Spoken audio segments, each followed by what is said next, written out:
Hey everyone, welcome back, and welcome to the first video that I'm actually filming in our new location, in the bigger greenhouses that I have.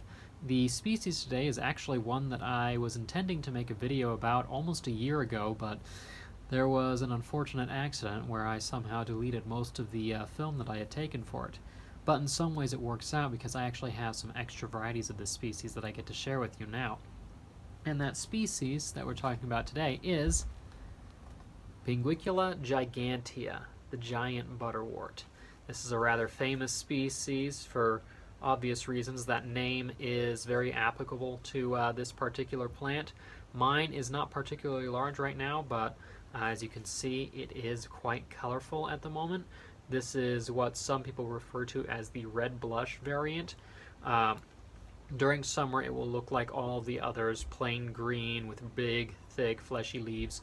But in winter, this particular form develops that beautiful, blushing, almost variegated look. And it keeps that all through the cooler winter months. And it's probably the temperatures that actually trigger that increased anthocyanin production. So, Pinguicula gigantea is a Mexican butterwort. It is native to the state of Oaxaca in kind of south central Mexico. And it lives on these very steep rock faces and cliffs in areas where it's not quite constantly wet, but it is pretty damp at all times. There's seepages running down the rocks. You have moisture held within the soil. They have fairly high rainfall for the year-round total, 3,000 millimeters. So quite a bit of moisture in the area.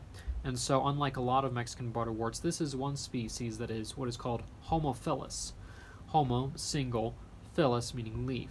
So a lot of Mexican butterworts are famous because they produce two different kinds of leaves throughout the year. They have the carnivorous leaves that they produce during the wet summers, and then in winter, when it dries out in most of their habitats, they revert to these succulent forms.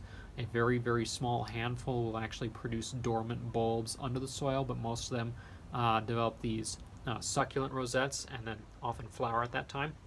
This species doesn't go through that transition. It does shrink a little bit in winter when it's a little bit drier, but it maintains its sticky leaves all throughout the year.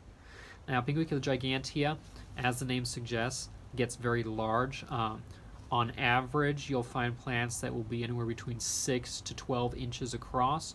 There are cases of some people growing them and a few records from the wild where individual specimens might reach almost 2 feet in diameter. Big plant when you're talking about these really thick, sticky leaves just covering basically 2 dinner plates worth of space on a rock face. And as it grows out, it's got fairly thick leaves all year round, and both sides of these leaves have glands on them. So not just the top surface like most species, but they also have tiny little tentacles on the underside of the leaf as well. And so that helps them catch prey even more efficiently. In fact, this thing is covered in little gnats right now that it's just kind of picked up from me bringing it into this main greenhouse here. So if you look very closely here, even the flower stalks are actually carnivorous on these guys. They have little glands, and they will catch these little pesky fungus gnats that get everywhere and take care of them for me. You can see on the surface of the leaves as well, all the little bugs getting stuck on the ends there. That's how these guys eat. Those glands kind of pull them in, and the leaf surface will dimple, make a little temporary stomach for the juices to collect in, and then these guys will have a feast. As it grows out, those leaves kind of cover the face. It has very short roots that anchor it to the soil, but then the leaves themselves kind of help grasp the rock surface as well. And during winter is usually when it will produce its beautiful flowers. For the size of the plant, they're relatively small, but no less delicate like a lot of the other species. Each flower stalk will only produce one bloom at the end, and they hang technically kind of upside down on that stalk. They got this very short, kind of bulbous little spur, a very long green corolla tube, and then the actual main corolla, the fused flower petals, that's formed into 5 lobes. And there's a couple different forms of this species. You have your standard purple form, which has kind of darker highlights around the edges of the petals and right in the center. And those petals are covered in the central half in little teeny tiny hairs. as well. So you have that form, but then you also have, it's not blooming for me right now, but I am growing it. There is a white flowered form as well. Some people might call this alba, but that would be incorrect. There is no published subspecies or varieties of this. It's just a white flowered form currently. So hopefully in the next few months I might be able to convince this guy to gain a little size and maybe send out a white flower, and I can cross the two.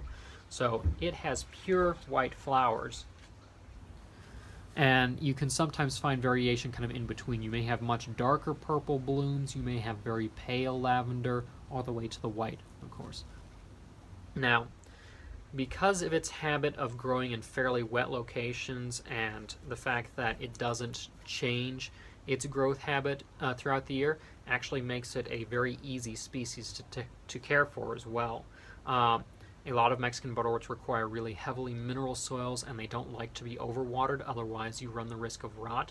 And oftentimes some species get really sensitive if you have too much organic matter, so like peat moss or sphagnum and so on in the soil. These guys don't really care as much. They actually like it when there's a little bit more organic matter, a little bit more peat in that soil, because it holds more moisture, and that's what these guys like. So when growing them, it's best to set them in a big pot, at least this size, like 6-8 inches across, if not larger. Doesn't have to be very deep, because those roots, they don't go very deep at all. They just kind of spread out to anchor it in the soil. But you need a mix of, you could do roughly about 60-40 perlite or sand and peat moss. Sometimes they have a little bit of extra. You can add a little bit of compost in with these guys, because they don't actually mind a little bit of fertilizer in the soil, unlike a lot of other carnivores. And then keep them during summer. They can actually be sitting constantly in a tray of water, and they'll be happy. In winter, you let that tray dry out in between waterings, and maybe just a little bit dry on the top of the soil before watering again. But otherwise, it can be grown alongside a lot of other carnivores in fairly moist conditions. And another thing that makes these guys a little easier to grow than other species, and so really sought after, especially like this red blushed form, is they also tolerate, they actually might do better in a little bit less light than other forms. You keep them in high light that a lot of other butterworts like and require to color up and so on. These guys actually tend to kind of shrink down a little bit and develop kind of yellowish, ugly looking leaves. So if you put them in bright indirect light, partial shade, they will actually do a lot better. You'll see them expand out. I'm actually putting these guys in slightly dimmer conditions now than where I had them before, so we might see these guys get much, much bigger shortly. So in bright light, they will max out at maybe 6-8 inches across at most, but a little bit dimmer, a little bit more shade, you might actually get a plant that will push that 1.5, 2 foot mark in cultivation.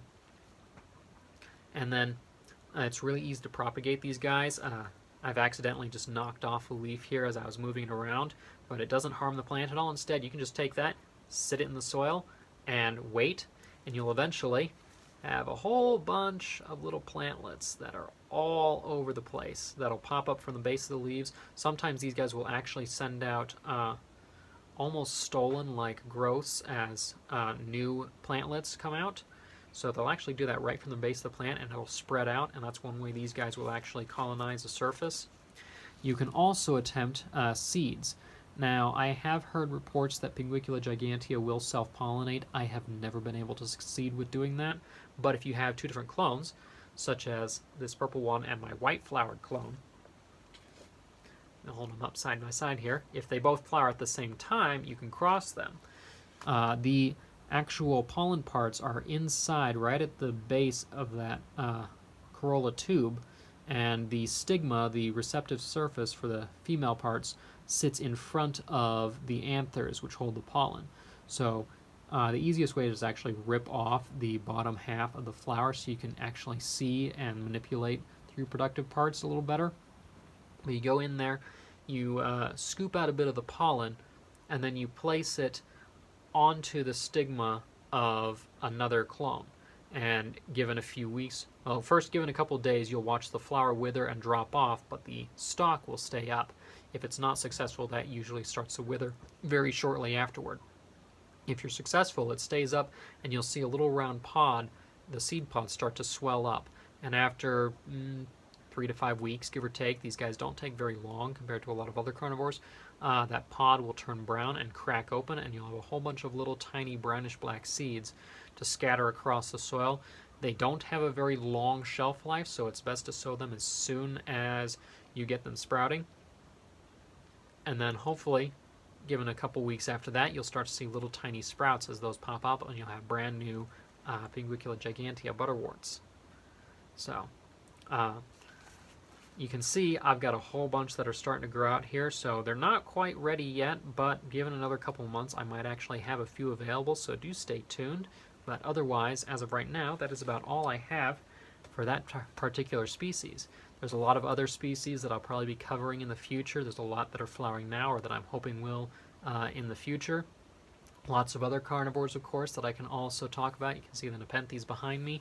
If there's a particular species that you'd like to see me cover, you can drop a comment below or shoot me a message on the website. But until next time, certainly if you'd like to help support producing educational videos like this, consider becoming a patron at patreon.com/hcarlton. Members there also get exclusive benefits back, such as right now there's actually a butterwort seed contest going on. I made a cross of a couple Mexican butterworts that will be very short-lived, though. They only last, again, those have short viability, and the contests only last for 1 month before I choose a winner. So you can consider joining in on that. Otherwise, also we take donations through Ko-fi, ko-fi.com/Carlton Carnivores, or simply buy some of the plants that I have listed on the website, carltoncarnivores.com. There's a few other things on there as well. Resin gem jewelry. I have some baby snakes that are actually available at the moment. Otherwise, you can also just support me through watching the videos, watching all the way through, liking and sharing them. Subscribing to the channel helps a great deal, actually.